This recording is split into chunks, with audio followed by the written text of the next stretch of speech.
खास कार्यक्रम में आपका स्वागत है। मैं हूं चंद्रशेखर जोशी। इस कार्यक्रम में हम आपको इस वक्त की बड़ी अंतर्राष्ट्रीय खबरें बताते हैं। साथ ही महत्वपूर्ण खबरों पर हम अपने विशेष मेहमान के साथ चर्चा और विश्लेषण भी करते हैं। लेकिन आइए सबसे पहले आपको दिखाते हैं अंतर्राष्ट्रीय हेडलाइंस।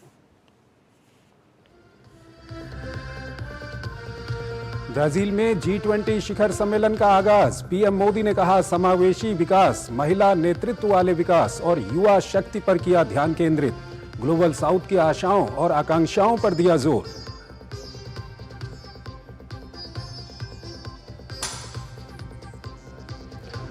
रूस और यूक्रेन के बीच जारी संघर्ष के 1000 दिन हुए पूरे। अमेरिकी राष्ट्रपति जो बाइडेन ने रूस के खिलाफ यूक्रेन को लंबी दूरी के मिसाइलों के इस्तेमाल की दी मंजूरी। क्रेमलिन ने बाइडेन की घोषणा को बताया सीधे संघर्ष में शामिल होना।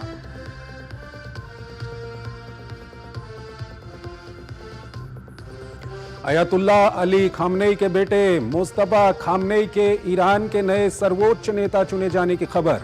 खामनेई की तबीयत खराब रहने के कारण मुस्तफा को मिला पद, हालांकि ईरान ने नहीं की आधिकारिक पुष्टि।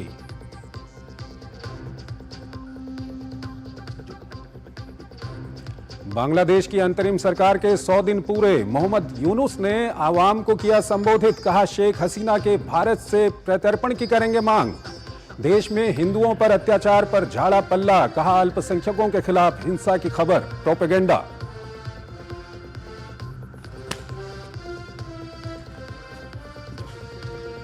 दक्षिण चीन सागर में जारी विवाद के बीच फिलीपींस और अमेरिका के बीच सैन्य खुफिया साझाकरण समझौते पर हस्ताक्षर।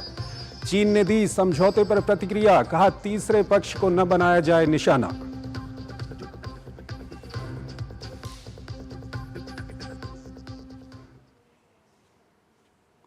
और आइए सबसे पहले आज की सबसे बड़ी खबर की ओर चलते हैं। प्रधानमंत्री नरेंद्र मोदी ने G20 के सामाजिक समावेशन और भूख व गरीबी के खिलाफ लड़ाई पर आयोजित सत्र में संबोधन के दौरान राष्ट्रपति लूला को अध्यक्षता के लिए बधाई दी। उन्होंने एसडीजी लक्ष्यों की प्राप्ति को प्राथमिकता दिए जाने पर संतोष व्यक्त किया। पीएम मोदी ने कहा कि हमने समावेशी विकास, महिलाओं के नेतृत्व में विकास और युवा शक्ति पर ध्यान केंद्रित किया है। इसके साथ ही ग्लोबल साउथ की आशाओं और आकांक्षाओं को पंख दिए हैं। पीएम मोदी ने कहा कि यह स्पष्ट है कि एक पृथ्वी, एक परिवार, एक भविष्य इस शिखर सम्मेलन में उतना ही प्रासंगिक है जितना पिछले वर्ष थे। पीएम मोदी ने भारत के अनुभवों और सफलता की कहानियों को साझा करते हुए कहा कि पिछले 10 वर्षों में भारत ने 25 करोड़ लोगों को गरीबी से बाहर निकाला है और 80 करोड़ से ज्यादा लोगों को मुफ्त में अनाज दिया जा रहा है। पीएम ने कहा कि दुनिया की सबसे बड़ी स्वास्थ्य बीमा योजना का 55 करोड़ लोग लाभ उठा रहे हैं। साथ ही अब 70 साल से अधिक उम्र के 6 करोड़ वरिष्ठ नागरिक भी मुफ्त स्वास्थ्य बीमा का लाभ उठा सकेंगे। पीएम मोदी ने कहा कि महिला नेतृत्व वाले विकास और सामाजिक समावेशन पर ध्यान केंद्रित रखते हुए 30 करोड़ से अधिक महिला सूक्ष्म उद्यमियों को बैंकों से जोड़ा गया है और ऋण तक पहुंच प्रदान की गई है। पीएम ने फसल बीमा योजना का जिक्र करते हुए बताया कि 4 करोड़ से अधिक किसानों को 2000 करोड़ अमेरिकी डॉलर का लाभ मिला है। उन्होंने बताया कि किसान योजना के तहत 11 करोड़ किसानों को 40 अरब डॉलर से ज्यादा की मदद दी गई है। इसके साथ ही किसानों को 300 बिलियन अमेरिकी डॉलर का संस्थागत ऋण दिया जा रहा है। पीएम मोदी ने कहा कि भारत न केवल खाद्य सुरक्षा सुनिश्चित कर रहा है बल्कि पोषण पर भी ध्यान केंद्रित कर रहा है। पीएम मोदी ने कहा कि एकीकृत पोषण सहायता कार्यक्रम, सक्षम आंगनबाड़ी और पोषण 2.0 विशेष रूप से गर्भवती महिलाओं, नवजात शिशुओं, 6 वर्ष से कम उम्र के बच्चों और किशोर लड़कियों के लिए पोषण पर केंद्रित है। पीएम ने कहा कि मध्याह्न भोजन योजना के माध्यम से स्कूल जाने वाले बच्चों की पोषण संबंधी आवश्यकताओं पर विशेष ध्यान दिया जा रहा है। पीएम ने कहा कि भारत वैश्विक खाद्य सुरक्षा में भी योगदान दे रहा है। उन्होंने कहा कि हमने हाल ही में मलावी, जाम्बिया और जिम्बाब्वे को मानवीय सहायता प्रदान की है। पीएम ने कहा कि हमने न केवल प्राकृतिक खेती और जैविक खेती पर बल्कि नई प्रौद्योगिकियों पर भी ध्यान केंद्रित किया है। पीएम ने बताया कि हमने श्री अन्न को बढ़ावा देकर टिकाऊ कृषि, पर्यावरण की सुरक्षा, पोषण और खाद्य सुरक्षा पर ध्यान केंद्रित किया है। पीएम मोदी ने कहा कि भारत के डिजिटल सार्वजनिक बुनियादी ढांचे ने सामाजिक और वित्तीय समावेशन को सक्षम बनाया है। उन्होंने कहा कि आकांक्षी जिलों और ब्लॉक परियोजना के साथ हमने समावेशी विकास के लिए एक नया मॉडल बनाया है जो सबसे कमजोर कड़ी को मजबूत करता है। पीएम मोदी ने भूख और गरीबी के खिलाफ वैश्विक गठबंधन के लिए ब्राजील की पहल का समर्थन किया।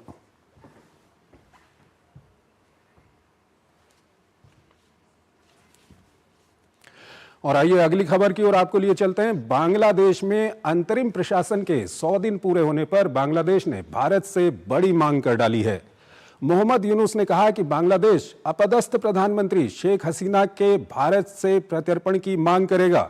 इस बीच पूर्व प्रधानमंत्री खालिदा जिया की party Bangladesh nationalist party BNP समेत अन्य सियासी दलों ने अंतरिम सरकार पर जल्द से जल्द आम चुनाव कराने का दबाव बनाना शुरू कर दिया है। बांग्लादेश की अंतरिम सरकार के 100 दिन पूरे होने के मौके पर अंतरिम नेता मोहम्मद यूनुस ने देश की आवाम को संबोधित किया। इस मौके पर उन्होंने कई मुद्दों पर अपना पक्ष रखा। मोहम्मद यूनुस ने इस दौरान बड़ा बयान देते हुए कहा कि उनका प्रशासन अपदस्थ प्रधानमंत्री शेख हसीना के भारत से प्रत्यर्पण की मांग करेगा। मोहम्मद यूनुस ने घोषणा की कि हम जुलाई अगस्त क्रांति के दौरान हुई हत्या के लिए न्याय सुनिश्चित करेंगे। जिम्मेदार लोगों पर मुकदमा चलाने के प्रयास अच्छी तरह से प्रगति पर हैं और हम शेख हसीना को जवाबदेह ठहराने के लिए भारत से उनकी वापसी की मांग करेंगे। मोहम्मद यूनुस ने साथ ही कहा कि हसीना के सत्ता में रहने के दौरान मानवाधिकारों के उल्लंघनों की जांच की जाएगी। बांग्लादेश ने हसीना और उनके सहयोगियों की गिरफ्तारी के लिए रेड नोटिस जारी करने में इंटरपोल से मदद मांगी है। इस बीच नरसंहार मामले में 9 पूर्व मंत्रियों सहित 13 को गिरफ्तार किया गया है। वहीं बांग्लादेश की अंतरिम सरकार के प्रमुख मोहम्मद यूनुस ने देश में हिंदुओं के खिलाफ हिंसा पर नया पैंतरा चला है।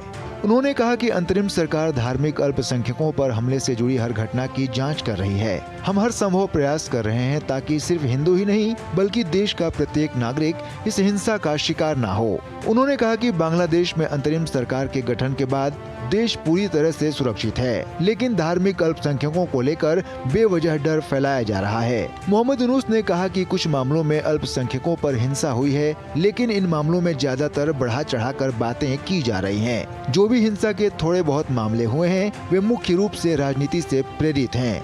उधर मोहम्मद यूनुस ने कहा कि उनकी सरकार का सबसे महत्वपूर्ण काम निर्वाचित सरकार को सत्ता सौंपने के लिए नया चुनाव कराना है। हालांकि उन्होंने कोई समय सीमा नहीं बताई। उन्होंने कहा कि उनका प्रशासन सबसे पहले चुनावी प्रणाली सहित विभिन्न क्षेत्रों में सुधार लाएगा। उन्होंने वादा किया कि एक बार चुनाव सुधार पूरा हो जाने के बाद नए चुनाव के लिए एक रोड मैप का अनावरण किया जाएगा।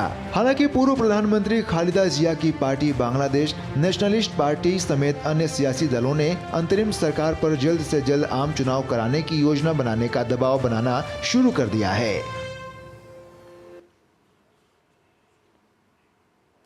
प्रोफेसर स्वर्ण सिंह हमारे साथ जुड़ रहे हैं, विदेश मामलों के विशेषज्ञ हैं, school of international studies JNU.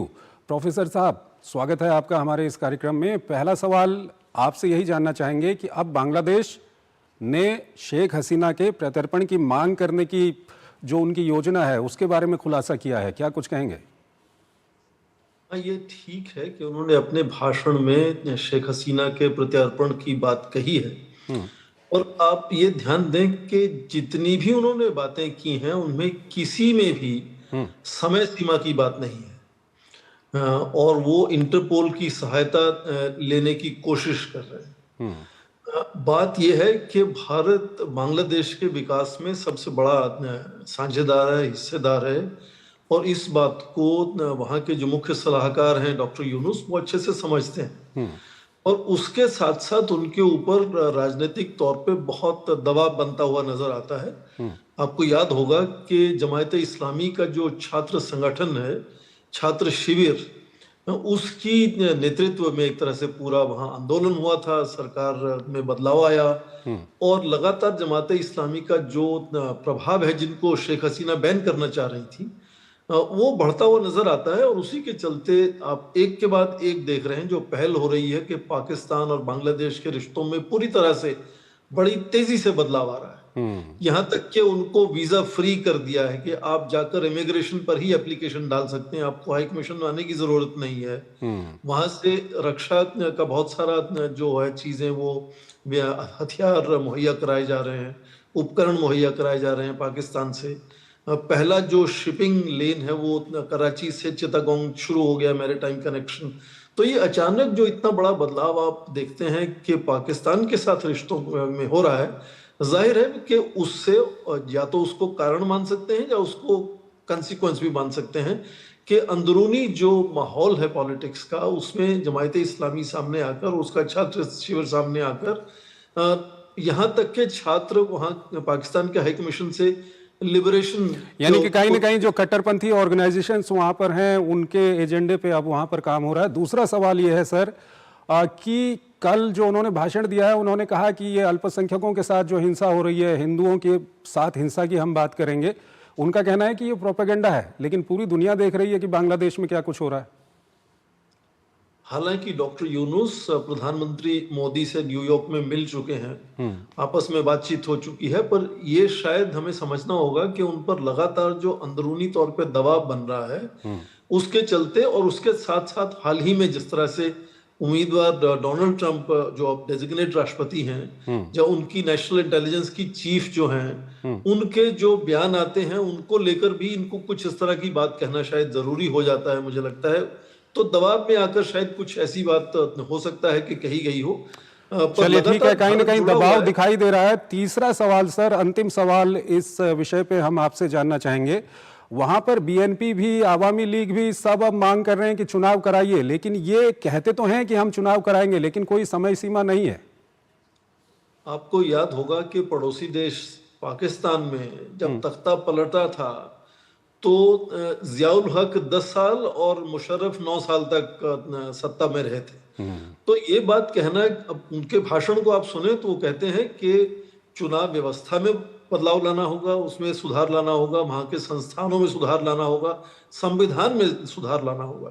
तो ये कोई, मुझे नहीं लगता बहुत जल्दी से होने वाला है। हालांकि उन्होंने कहा कि नया चुनाव आयोग कुछ ही दिनों में बनाया जाएगा, उसमें भी समय सीमा नहीं बताई गई। तो अलग आप ये भी देखें कि अब हसीना के समर्थन में भी वहां इस तरह से प्रदर्शन होने शुरू हो गए। तो दोनों तरफ से उनकी तरफ एक तरह से जो दबाव है वो बनता हुआ नजर आता है, और ज्यादा दबाव जाहिर है कि जो इस्लामिक फोर्सेस हैं उनकी तरफ से है, और उनको इस तरह से कोई बात कहने की मजबूरी हो सकती है। पर मुझे लगता है कि जिस तरह से भारत और बांग्लादेश के सेना अध्यक्षों की बातचीत हाल में हुई थी, और भी मुझे लगता है कि अलग अलग स्तर पर बातचीत होती रहती है। तो ये कुछ चीजें शायद अंदरूनी दबाव में आकर या अंदरूनी कंस्टिट्यूएंसीज को एड्रेस करने के लिए कभी कभी कहनी पड़ती हैं, और वो कह रहे हैं। और उसके अलावा उनके ऊपर अब व्यक्तिगत तौर पर कितने लांछन लगने शुरू हो गए। जो कुछ नए सलाहकार उन्होंने अभी अभी नियुक्त किए हैं, उन पर एक के बाद मीडिया में बातें उछल कर सामने आ रही हैं। तो उथल पुथल के चलते मुझे लगता है कि अंदरूनी चीजों को संभालना उनके लिए ज्यादा मुश्किल होता है। ठीक है सर, ठीक है, आप हमारे साथ बने रहिएगा। एक और प्रमुख विषय है जिस पर हम बातचीत करेंगे, रूस और यूक्रेन के युद्ध को 1000 दिन हो गए हैं, उस पर हम बातचीत करेंगे। फिलहाल एक हमको यहाँ पर छोटा सा ब्रेक लेना है। बढ़िया है, प्राकृतिक हल्दी, मिर्ची, धनिया नहीं, मिर्ची, धनिया, हल्दी, MDH। Muthoot finance gold overdraft. अपने सोने को हमारे सुरक्षित लॉकर्स में डिपॉजिट कीजिए। उस सोने पर 24/7 क्रेडिट लाइन लीजिए, और फिर पैसे एक बार लीजिए या बार बार आपके हाथ में। कम या ज्यादा, घर में या ब्रांच में, आपके हाथ में। ब्याज सिर्फ उतने ही दिन का भरिए जितने दिन पैसे इस्तेमाल कीजिए। Muthoot finance gold overdraft. Gold loan कमाल, बाकी लोन बेमिसाल। NTPC Green Energy Limited, a wholly owned subsidiary of NTPC Limited, a Maharatna CPSE, strategically focused on developing a portfolio of utility-scale renewable energy projects, launches an initial public offering of equity shares of face value of ₹10 each through the book building process with a price band of ₹102 to ₹108 per equity share. Bid issue opens Tuesday, November 19, closes on Friday, November 22nd, 2024. For risk factors and more details, please refer to the RHP available on the websites of SEBI, BRLMs, stock exchanges and the company. जब धरती चीर कर निकलता है लोहे का पत्थर और मिलता है मोंगिया के जोश से, फिर तपता है, पिघलता है और बनता है फौलाद। अब होता है सरिया सारी खूबियों के साथ। मोंगिया स्टील, मजबूत देश का मजबूत सरिया। गोल्डी मसाले के 100 ग्राम के स्पेशल पैक्स में फ्रेशनेस लॉक है। ऐसे गोल्डी मसाले जहां जाएं रिश्ते बनाएं। स्वागत है आपका। ब्रेक के बाद रूस और यूक्रेन के बीच युद्ध को 1000 दिन पूरे हो चुके हैं। इस बीच अमेरिकी राष्ट्रपति जो बाइडेन ने यूक्रेन को इजाजत दे दी है कि वो लंबी दूरी की मिसाइलों से रूस के अंदर तक हमला कर सकता है। तो वहीं रूस एक रणनीति के तहत यूक्रेन के ऊर्जा संस्थानों पर हमला कर उसे अंधेरे में डुबोने की कोशिश कर रहा है। ये रिपोर्ट देखिए। रूस और यूक्रेन के बीच जारी संघर्ष को 1000 दिन से ज्यादा होने वाले हैं। 24 फरवरी 2022 को रूसी सेना ने यूक्रेन पर हमला कर दिया था। जानकारों का मानना था कि यूक्रेन ज्यादा दिनों तक संघर्ष में टिक नहीं पाएगा, लेकिन अमेरिका समेत नाटो और अन्य यूरोपीय देशों की मदद से यूक्रेन करीब 3 सालों से रूस के हर हमले का करारा जवाब दे रहा है। इस बीच रूस ने यूक्रेन के कई शहरों पर हमला बोला, जिसमें कई लोगों के हताहत होने की खबर है। ओडेसा पर रूसी हमले में 8 लोग मारे गए, जबकि सुमी में एक रूसी मिसाइल के आवासीय इलाके में गिरने से 11 लोग मारे गए। इसके अलावा खेरसौन में भी 4 लोगों के मरने की खबर है। वहीं रूसी सेना ने दोनेत्स्क के एक गांव नोवो लेक्सांद्रिवका पर कब्जा करने का दावा किया है। इसके अलावा रूस लगातार यूक्रेन के ऊर्जा संयंत्रों और बुनियादी ढांचों को भी निशाना बना रहा है, जिसके कारण कई इलाकों में बड़े पैमाने पर ब्लैकआउट की स्थिति है। इन हमलों से स्थानीय लोगों को ठंड के मौसम में मुश्किलों का सामना करना पड़ रहा है। इससे पहले अमेरिकी राष्ट्रपति जो बाइडेन ने जाते जाते एक ऐसा फैसला किया है जिससे यूक्रेन रूस में संघर्ष की आग और भड़क सकती है।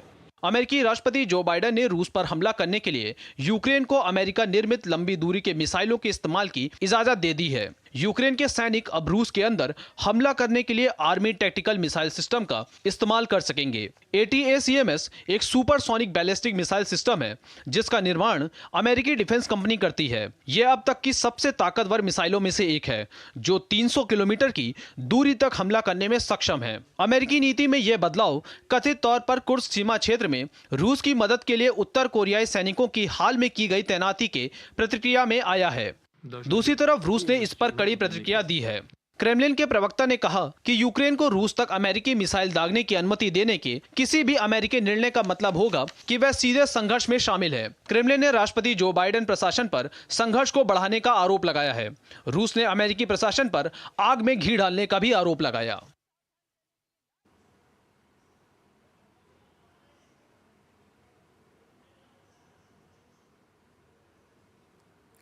प्रोफेसर स्वर्ण सिंह हमारे साथ जुड़े हुए हैं, विदेशी मामलों के जानकार हैं, उनसे हम बातचीत करेंगे इस मामले पे।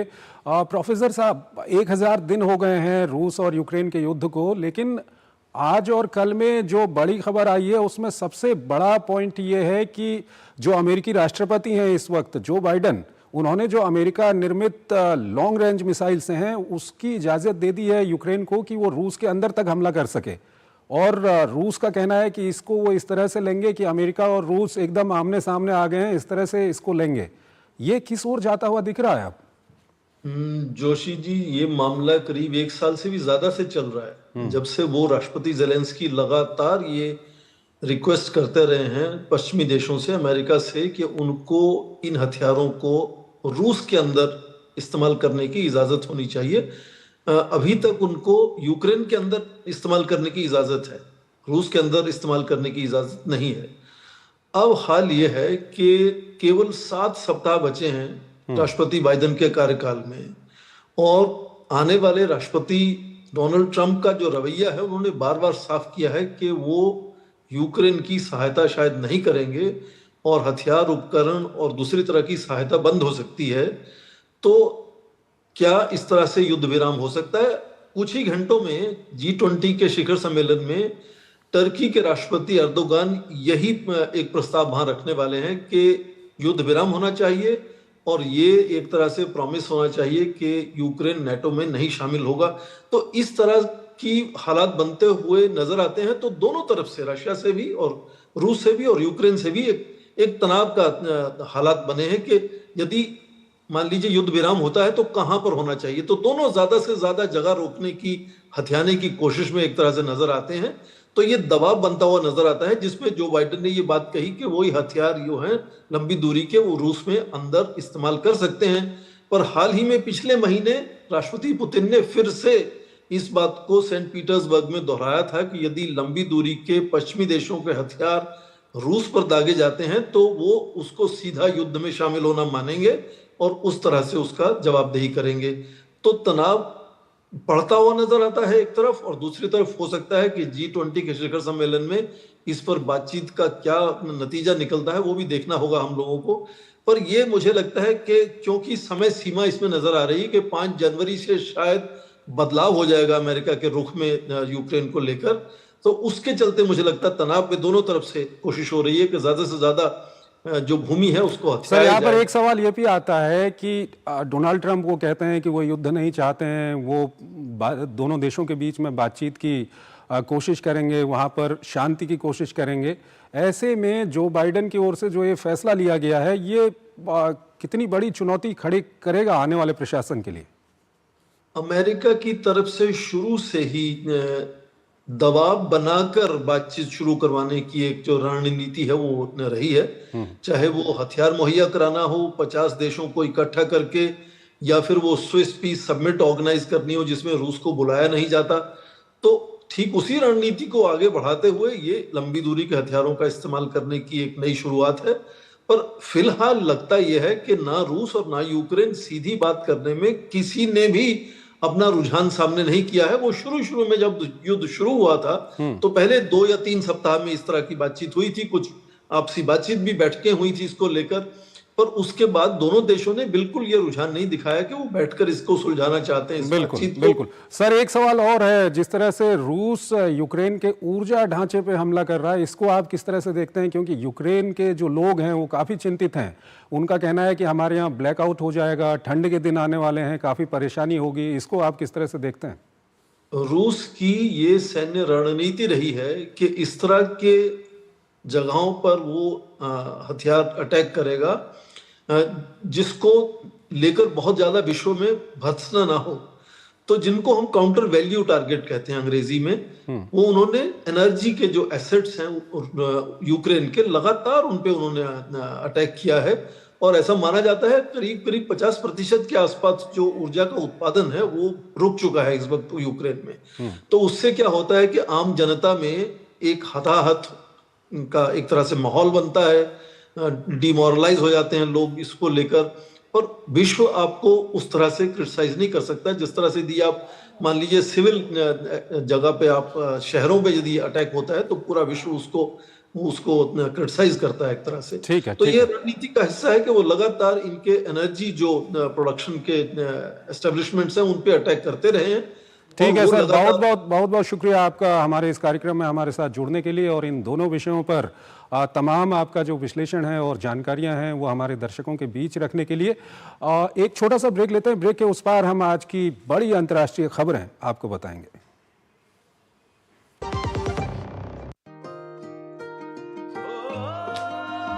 ये सोलर पावर बन गया, फ्यूचर बन गया। क्या चल रहा है बेबी? पापा और मैं फ्यूचर बना रहे हैं।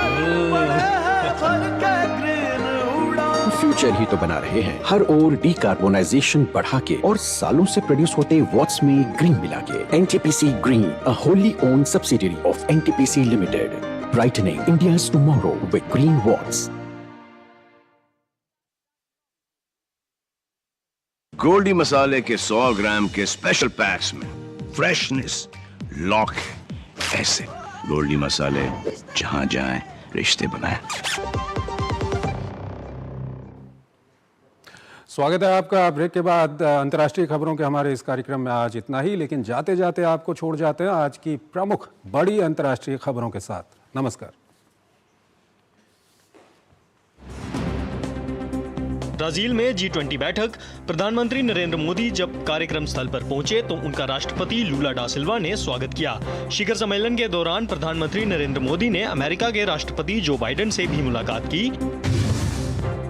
मुज्तबा खामनेई को ईरान का नया सर्वोच्च नेता चुना गया है। मुज्तबा खामनेई ईरान के सर्वोच्च नेता अयातुल्ला अली खामनेई के दूसरे नंबर के बेटे हैं। रिपोर्ट्स के अनुसार अयातुल्ला अली खामनेई की तबीयत ठीक नहीं है, इसी कारण मुज्तबा को नया नेता चुन लिया गया है।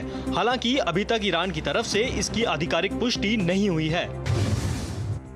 गाजा में हमास के खिलाफ और लेबनान में हिजबुल्लाह के खिलाफ इजराइल का सैन्य अभियान लगातार जारी है। इस बीच लेबनान से हिजबुल्लाह ने इजराइल पर करीब 30 रॉकेट भी दागे हैं। वहीं हिजबुल्लाह ने पुष्टि की कि उसका मुख्य प्रवक्ता मोहम्मद अफीफ रविवार को मध्य बेरूत में एक इमारत पर इजरायली हमले में मारा गया।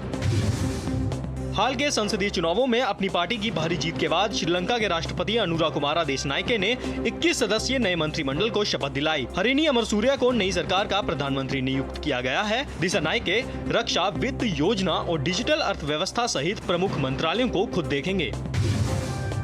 फिलीपींस और अमेरिका ने सोमवार को एक सैन्य खुफिया साझाकरण समझौते पर हस्ताक्षर किए, जिससे क्षेत्र में आम सुरक्षा चुनौतियों का सामना करने वाले दोनों देशों के बीच रक्षा संबंध और गहरे हो गए हैं। वहीं इस समझौते पर चीन ने कहा कि सैन्य समझौते पर हस्ताक्षर हों, लेकिन इससे तीसरे पक्ष को निशाना नहीं बनाना चाहिए और क्षेत्रीय शांति कमजोर न करते हुए क्षेत्रीय तनाव भी नहीं बढ़ना चाहिए। तुर्की के विदेश मंत्रालय के सूत्रों ने सोमवार को उन दावों का खंडन किया कि हमास राजनीतिक ब्यूरो तुर्की में स्थानांतरित हो गया है। सूत्रों ने कहा ये दावा कि हमास पॉलिटिकल ब्यूरो तुर्की में स्थानांतरित हो गया है, सच्चाई को प्रतिबिंबित नहीं करता।